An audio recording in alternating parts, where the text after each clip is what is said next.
My name is Zoe, and I'm 35 years old. Right now, I'm driving my beat up Toyota Camry toward my parents' house for Thanksgiving dinner, and my phone won't stop buzzing with notifications about a $500 million acquisition deal that just went through. I glance at the familiar colonial house ahead and take a deep breath, preparing myself for another evening of disappointment and judgment from my family. They have no idea who I really am. Before I share what happened at that dinner, let me know where you're watching from. And if you've ever felt misunderstood by your family, hit that subscribe button, because this story might just change how you see success. Growing up in the Harrison household meant one thing: excellence wasn't just expected, it was the bare minimum. My father, Professor William Harrison, taught neuroscience at Johns Hopkins for 30 years, my mother, Dr. Margaret Harrison, was chief of surgery at the most prestigious hospital in Baltimore. Success wasn't just in our blood, it was demanded at every family dinner, every report card review, every career discussion.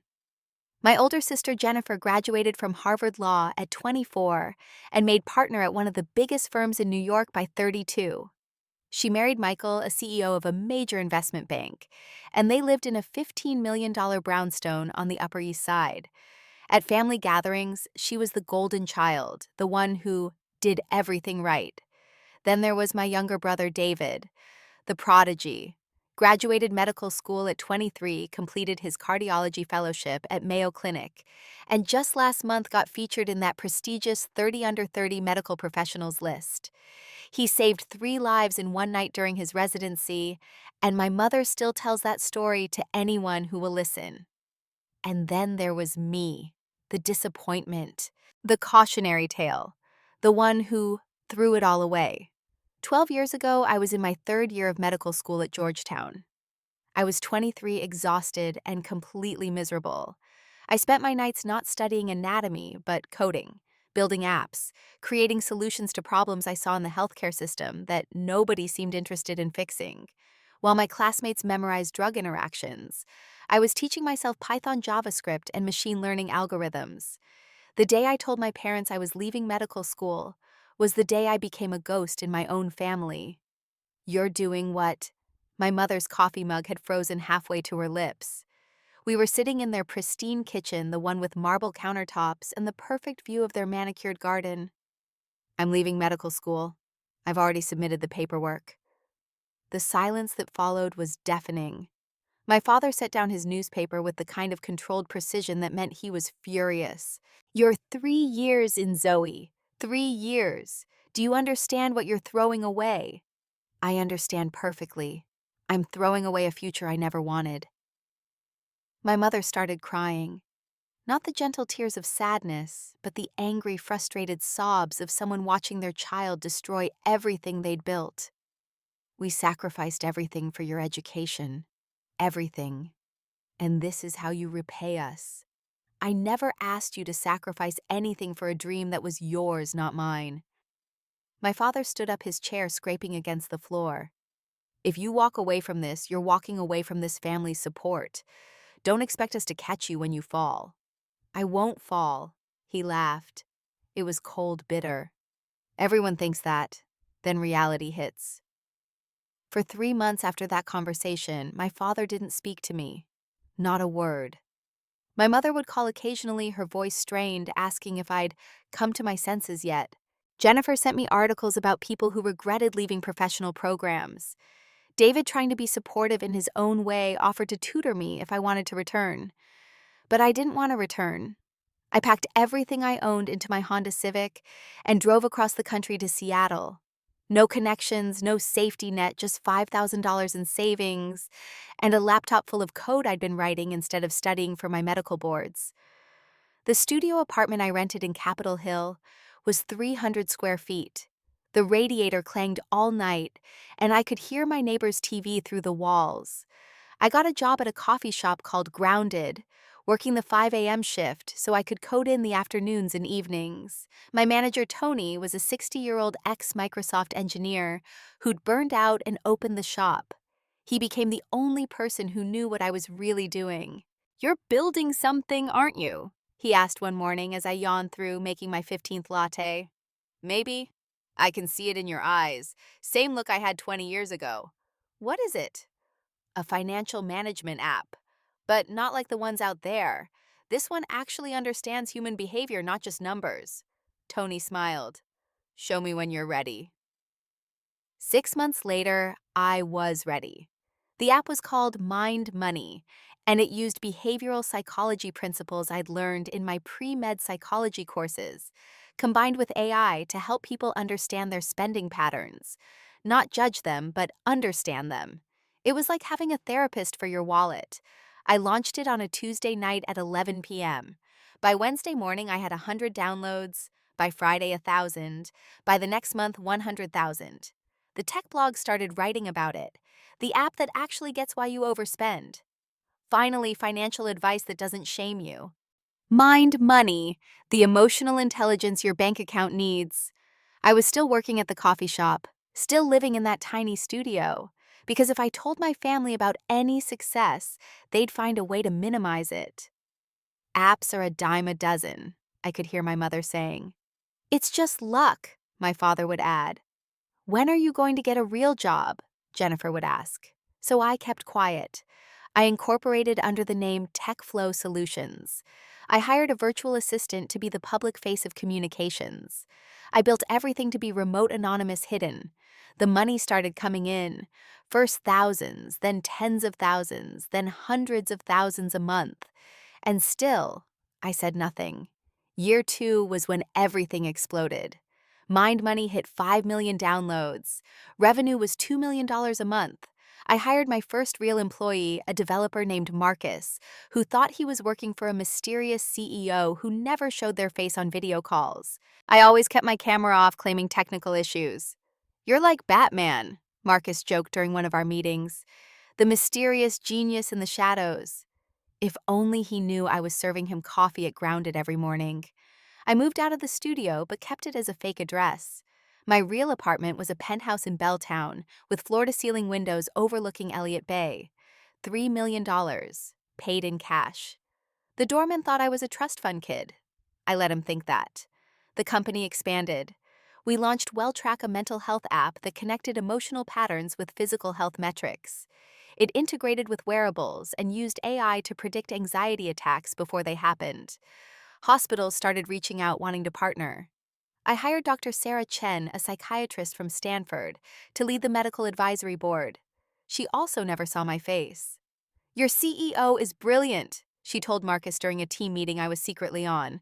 The way they understand the intersection of technology and human psychology is unprecedented.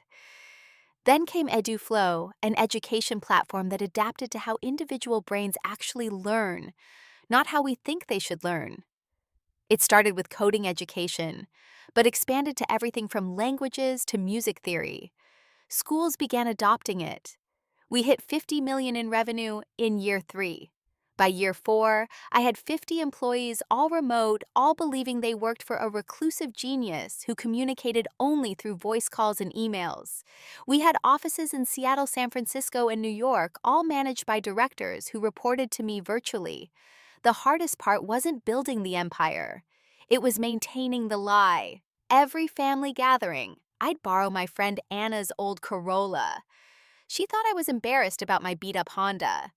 I'd shop at Target for clothes specifically for family visits, keeping them in a separate closet I called my disappointment wardrobe. Faded jeans, old college sweatshirts, the uniform of someone barely making it. How's the freelance design work going? My mother would ask, her voice dripping with pity at every family dinner. It's fine, paying the bills. You know Jennifer's firm needs someone to help with their website. Jennifer would offer, sliding a business card across the table. It's not much, but it's steady work. Thanks, I'll think about it. Meanwhile, my phone would be buzzing with messages from Fortune 500 CEOs wanting to discuss partnerships. There were so many close calls. Once Jennifer visited Seattle for a legal conference. She wanted to see my apartment, the studio I'd kept as a prop.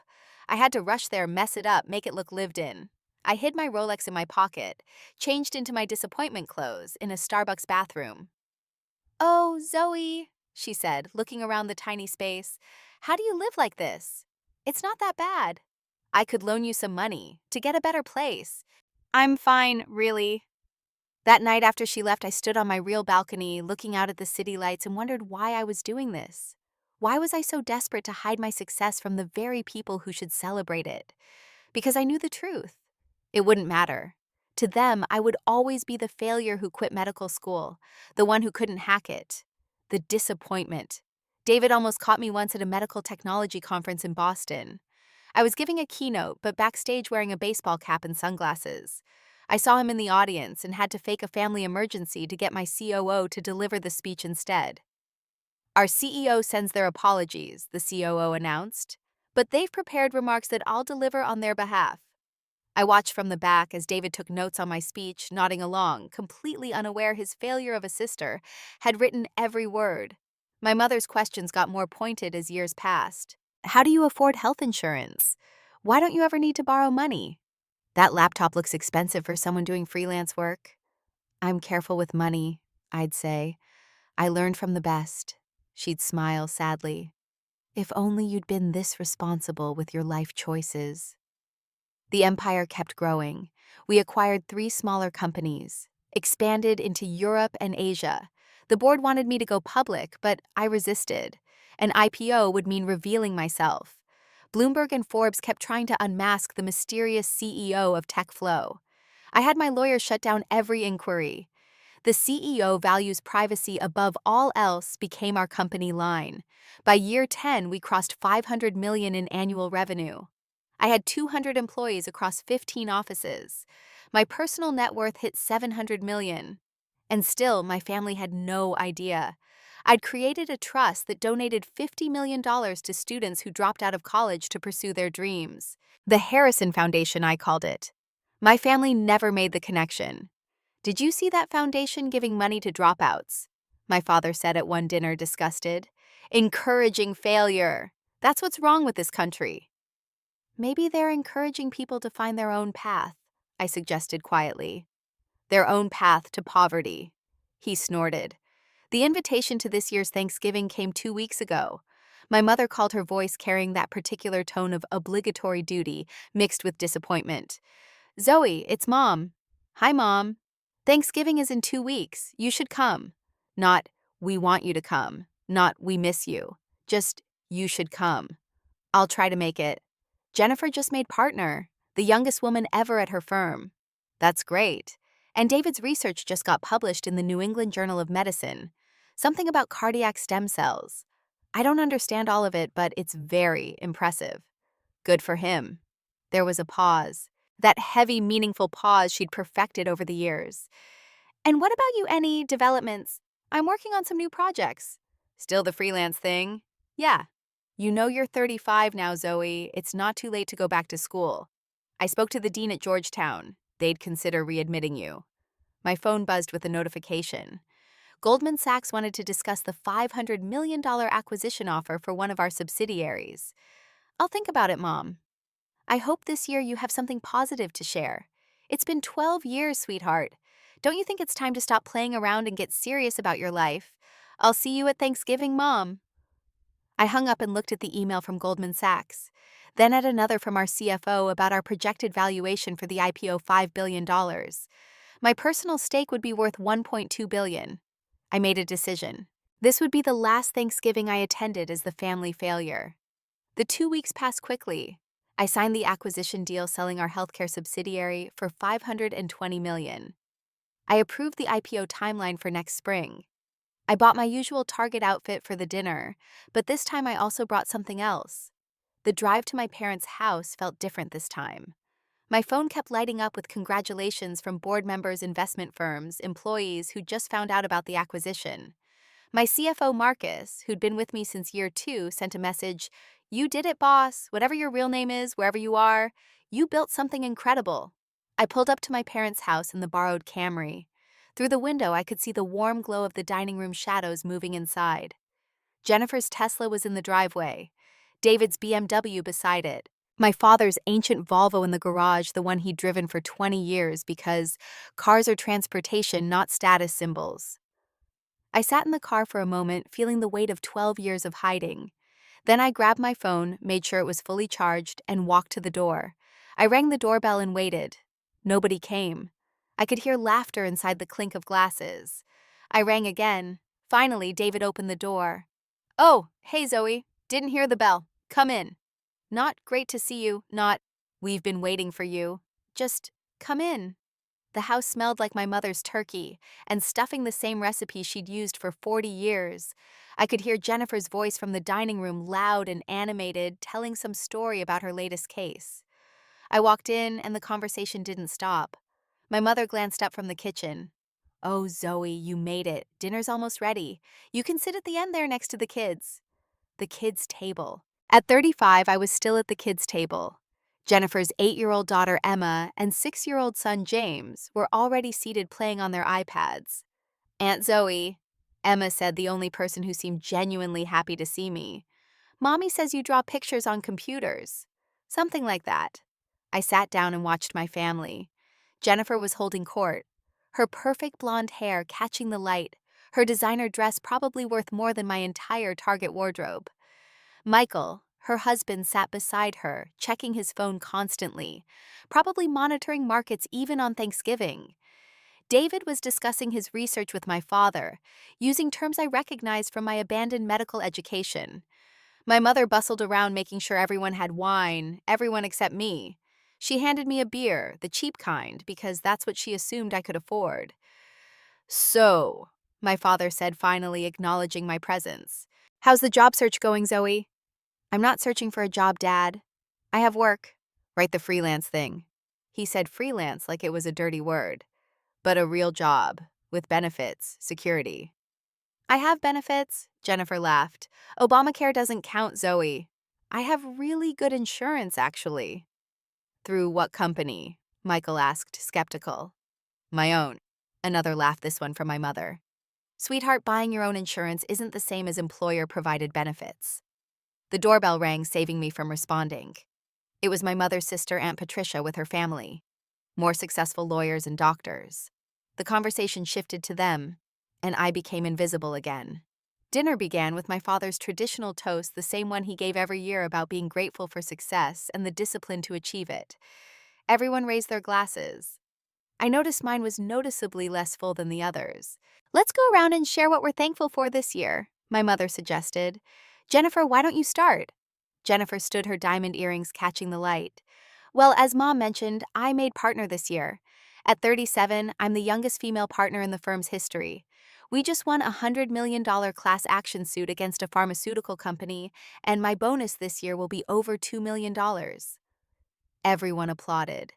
Michael kissed her cheek. "I'm also thankful for my beautiful family," she continued, gesturing to her children, "and for parents who taught me that hard work and dedication always pay off." More applause. My mother wiped away a tear of pride. David went next. "This has been an incredible year. My research on cardiac stem cell regeneration just got published, and we're already seeing interest from major medical centers. Last month, I performed a surgery that saved a 10-year-old girl's life using a technique I developed. Her parents called me an angel." "You are an angel," my mother said, reaching over to squeeze his hand. "And I'm grateful for the foundation my parents gave me. The discipline, the work ethic, the understanding that excellence isn't an option, it's an expectation." My father nodded approvingly. Michael talked about his latest promotion, his bank's record profits. Aunt Patricia bragged about her son getting into Harvard Medical School. Everyone had achievements, accolades, success stories carefully crafted to impress. Then all eyes turned to me. "Zoe," my mother prompted, her voice already tinged with preemptive disappointment. "What are you thankful for?" I stood up slowly. My phone buzzed in my pocket. I pulled it out, glanced at it. Another message from Goldman Sachs confirming the wire transfer had gone through. "I'm thankful for the journey I've taken," I began. Jennifer snorted. "Journey. Is that what we're calling unemployment now?" "Let her speak," David said, though his eyes showed he agreed with Jennifer. "I'm thankful for every door that closed because it forced me to build my own doors. I'm thankful for every person who doubted me because it taught me to believe in myself. And I'm thankful for the family that never understood me because it pushed me to understand myself." "That's very philosophical," my mother said, the way she might compliment a child's finger painting. "But what about actual accomplishments? It's been 12 years since you left medical school. Surely you have something concrete to show for it. I do, actually.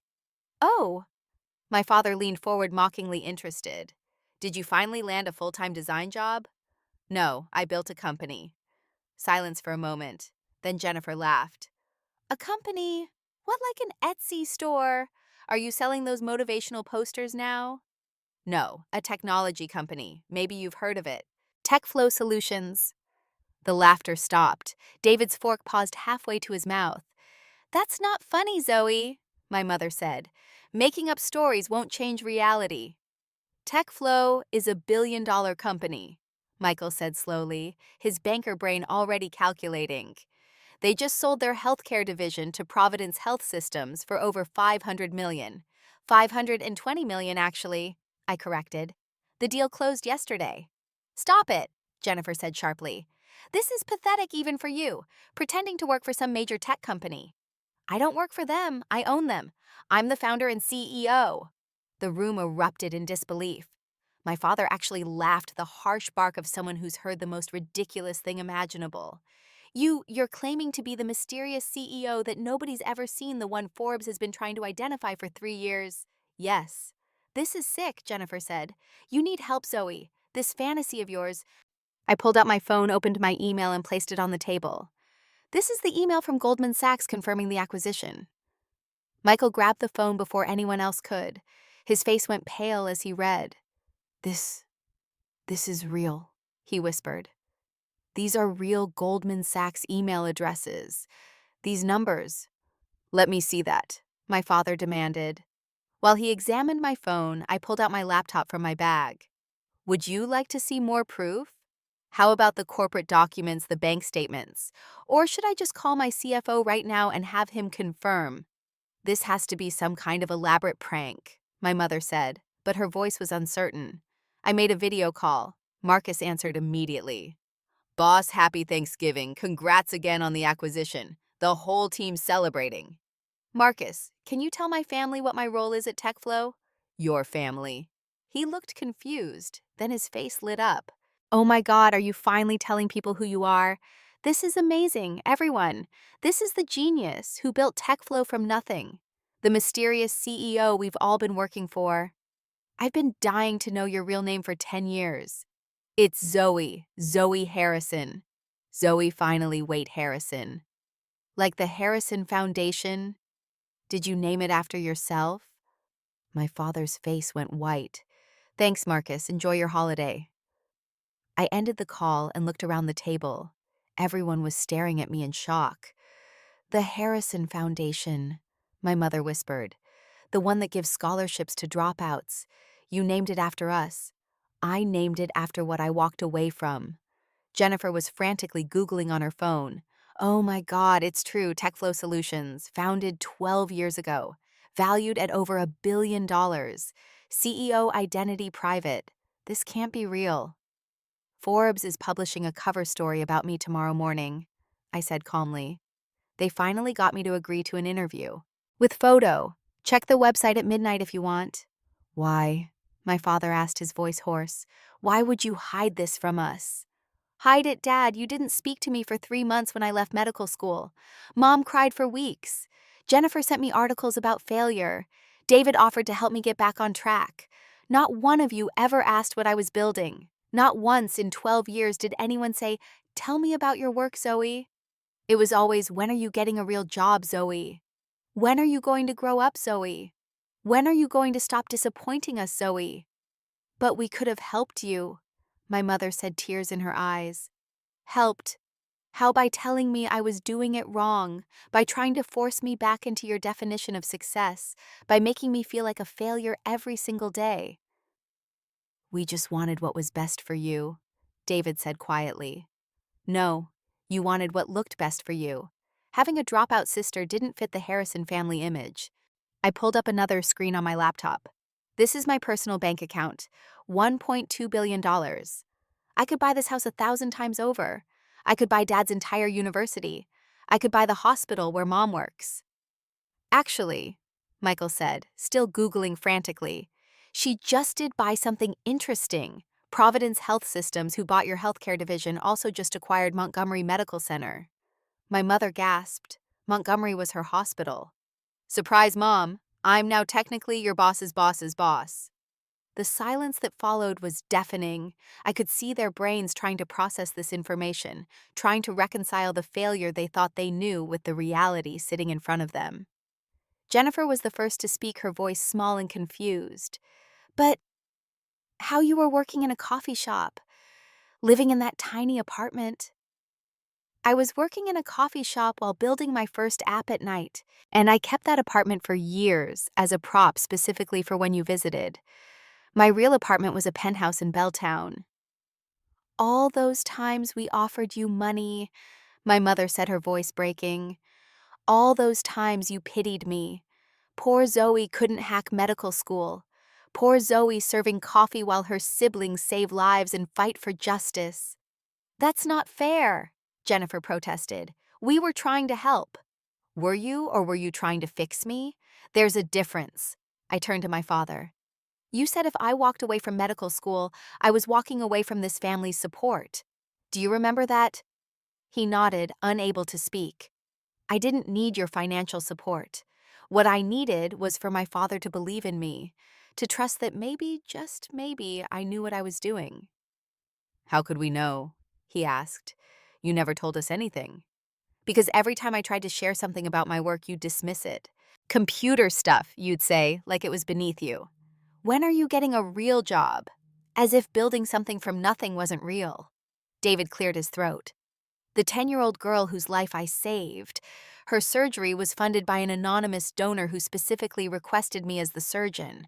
Was that? The Harrison Foundation has funded 17 of your surgeries, David. I've been watching your career, supporting it from the shadows, even while you looked at me with pity. He put his head in his hands. Emma, my 8-year-old niece, tugged on my sleeve. Aunt Zoe, are you really rich? Yes, sweetheart. Then why do you dress like that? Even the child had noticed. Because I wanted your family to see me, not my money, but they couldn't see me either way. Michael was still on his phone, his banker instincts in overdrive. The IPO, TechFlow is going public next spring. The valuation, Jesus Christ, $5 billion. Your stake would be worth about $2 billion, give or take. Jennifer stood up abruptly, her chair scraping against the floor. I need some air. Sit down, I said, and something in my voice made her comply. I'm not done. I pulled out a folder from my bag. These are acquisition papers. TechFlow just acquired Pinnacle Financial Systems. Michael, I believe that's your employer. Michael's face went white. You bought my company. Technically, I bought the company that owns your company. So yes, I'm now your boss's boss's boss's boss. Give or take a boss. Why would you do that? He asked. I didn't do it to hurt you. I did it because it was a smart business move. The fact that you work there is just ironic. My mother was crying now, not the angry tears from 12 years ago, but something else, regret maybe, or recognition. All those Thanksgivings, she said, all those Christmases, you sat there while you discussed my failures, while you offered me charity, while you used me as an example of what not to do. Yes, Mom, I sat there and took it, because I thought one day when I was successful enough, big enough, undeniable enough, you'd finally see me. And now, my father asked. Now I realize it was never about the success. You could never see me because you were too busy looking at who you wanted me to be. I stood up and started gathering my things. Where are you going? David asked. I'm leaving. I came here tonight to tell you the truth, not to seek your approval. I don't need it anymore. But it's Thanksgiving dinner, my mother protested. We haven't even had dessert. It's been Thanksgiving dinner for 12 years, and I've been at the kids' table the whole time. I think I'm done. Jennifer found her voice. You can't just drop this bomb and leave. Why not? You've been dropping bombs on me for 12 years. Zoe the failure. Zoe the disappointment. Zoe the cautionary tale. Well, here's a new one for you. Zoe the billionaire. Zoe the CEO. Zoe who never needed your approval but wanted your love. I pulled out my checkbook and wrote a check for $1 million, sliding it to David. This is for your research fund. No strings attached. Use it to save more lives. Then I turned to Emma and James. Your aunt isn't a failure, kids. Remember that. Sometimes the people who love you are the ones who see you the least clearly. I walked toward the door. Behind me, I heard chairs scraping voices calling my name, but I didn't stop. My father caught up to me at the door. Zoe, please. Let's talk about this. We had 12 years to talk, Dad. You chose silence for the first 3 months, then judgment for the rest. I was wrong. Yes, you were. Can you forgive me? I looked at him, this man who'd been my hero once before I learned that his love came with conditions. I forgave you years ago, Dad. I had to for my own peace. But forgiveness doesn't mean I have to keep subjecting myself to this. Will we see you again? I don't know, maybe. When you can see me as Zoe, not as your failed daughter or your billionaire daughter, but just as Zoe. I left them there standing in the doorway of their perfect house with their perfect success stories, finally understanding that perfection is just another kind of prison. The drive away from my parents' house felt like shedding a skin I'd outgrown years ago. My phone exploded with notifications. As midnight hit on the East Coast and the Forbes article went live, the billion-dollar Ghost TechFlow CEO Zoe Harrison finally reveals herself. Within minutes, it was trending on social media. I pulled over at a rest stop and sat in the borrowed Camry reading the messages flooding in. 47 missed calls from my family. Text after text. From David. Zoe, I'm so sorry. You're right about everything. You've always been the strongest of us all. Please let me make this right. From Jennifer. I don't have words. I'm ashamed of myself. You built something incredible while I was busy judging you for not following my path. From my mother. My darling girl, what have we done? Please come back. Please let us try again. From my father. I failed you as a father. I see that now. Your success isn't what makes me proud. Your courage does. But the one that made me pull over and really think was from Emma, sent from her iPad. Aunt Zoe, Mommy is crying and Daddy looks scared and Grandma says you're not coming back. Are you still my aunt? Even if you're rich now. I wrote back, I'll always be your aunt, sweetheart. Being rich doesn't change that. Sometimes adults need space to figure things out, but I love you always. 6 months passed before I heard from them again in any meaningful way. The Forbes article had created a media frenzy. Suddenly, everyone wanted to know about the mysterious CEO who'd hidden in plain sight for 12 years. The story of the medical school dropout who became a billionaire, while her family thought she was a failure, became Silicon Valley legend. My mother sent a long email, pages and pages of apology and reflection. She told me how she'd been raised to believe success only looked one way, how her own mother had pushed her into medicine, how she'd thought she was protecting me by pushing me toward security. I see now that I was protecting you from my fears, not from failure, she wrote. You never needed protection. You needed faith. My father sent a handwritten letter, something he hadn't done in decades. He talked about growing up poor, how education had been his salvation, how he'd conflated degrees with worth. You built something from nothing, he wrote. That's more impressive than any degree. I was too blind to see it. Jennifer's message was shorter, but perhaps the most honest. I was jealous. Even when I thought you were failing, you were free. I followed every rule, checked every box, and you just didn't. And it terrified me that you could do that. I made you small so I could feel big. I'm sorry. David flew to Seattle. He stood outside my real apartment building for 3 hours before security called me. I'll wait as long as it takes, he said into the intercom. I used your foundation's money to save 7 more lives. Those kids are alive because of you, because of the sister I called a disappointment. I let him up. We talked for hours. He cried. I cried. He told me how he'd actually hated being a doctor for the first 5 years, how he'd wanted to quit but couldn't disappoint our parents, how watching me walk away had both inspired and infuriated him. You were brave enough to choose yourself, he said. I was too scared. It's not too late, I told him.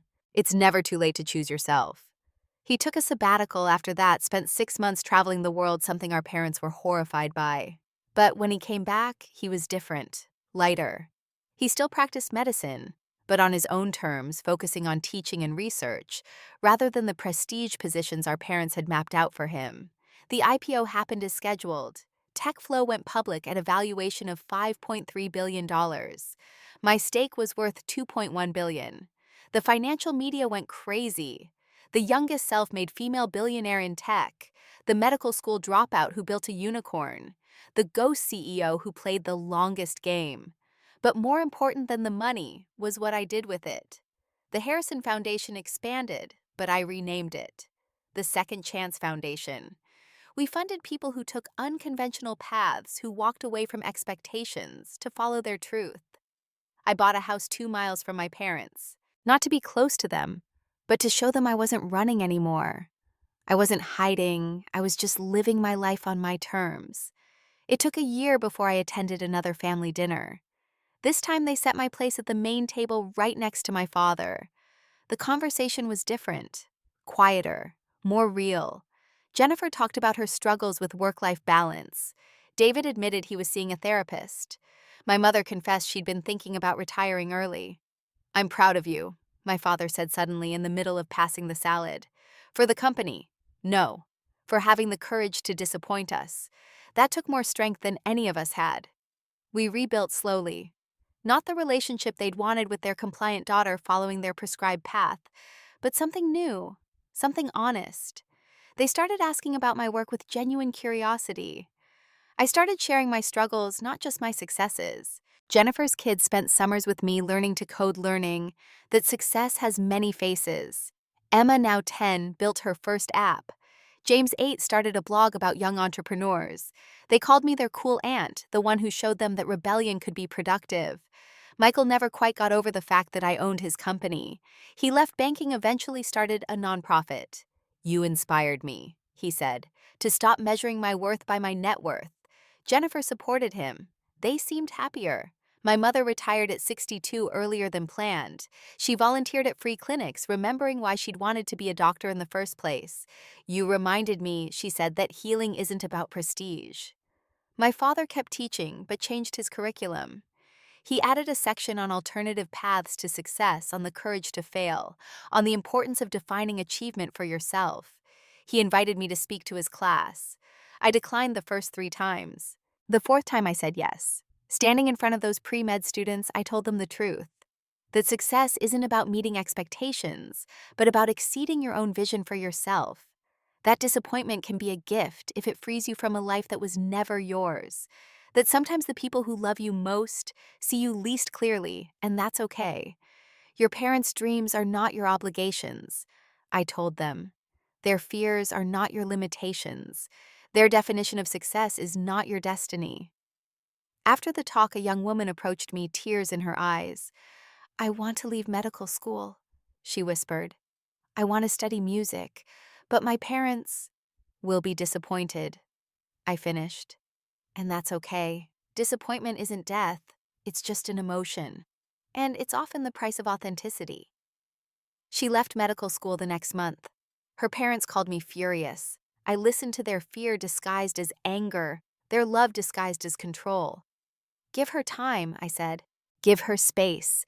Give her the chance to surprise you." 3 years later, she won a Grammy.